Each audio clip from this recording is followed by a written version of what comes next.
a soulful moment with Gautam Adani, personally praised his performance and recalled his deep emotional bond with Aziz Naza Saab ji.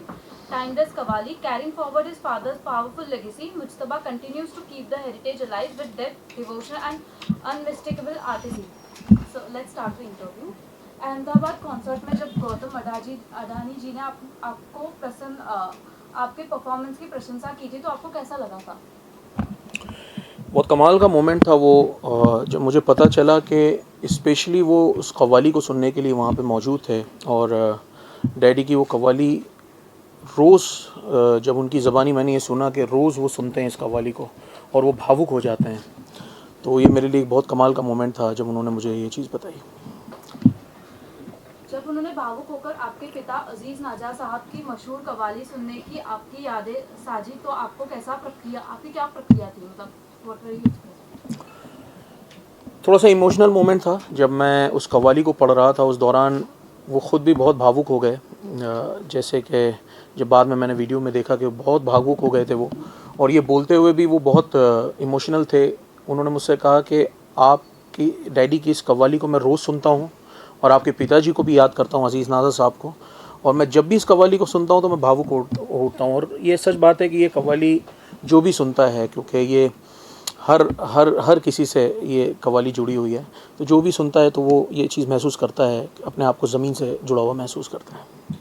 What emotions filled you when you performed चढ़ता सूरज धीरे धीरे, a piece so deeply connected to your father's legacy?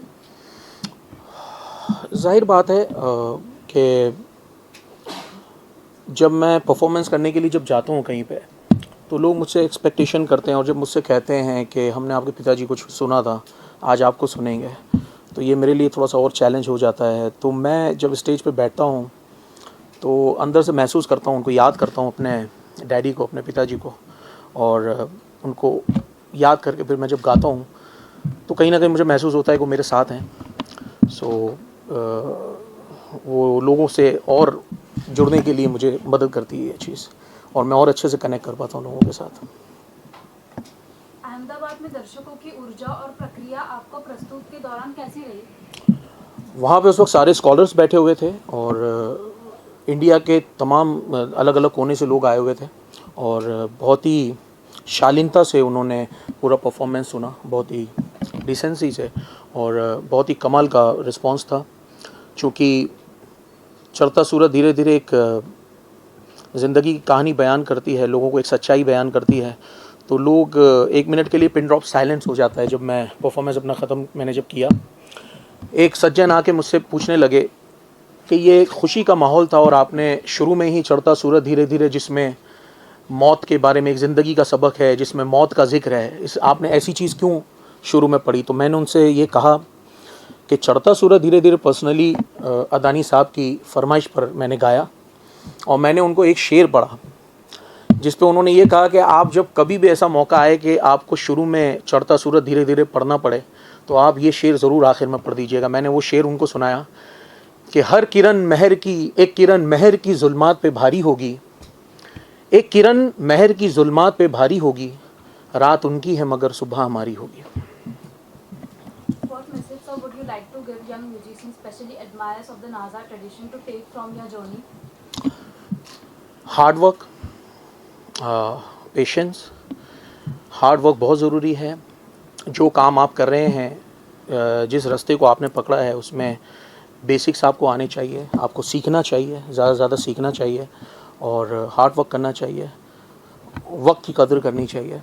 मैं यही बोलना चाहूँगा जितने नए हमारे म्यूजिशियंस हैं, नए जनरेशन के। आप अपनी कव्वाली के 2 लाइंस क्या हम हमारे ऑडियंस को बताएं? श्योर, मैं चढ़ता सूरज की आपको 2 लाइन सुना देता हूँ। हुए नामवर बेनिशा कैसे कैसे, ज़मीं खा गई नौजवान कैसे कैसे, आज जवानी पर इतराने वाले कल पछताएगा, आज जवानी पर इतराने वाले कल पछताएगा, चढ़ता सूरज धीरे धीरे ढलता है ढल जाएगा। Thank you.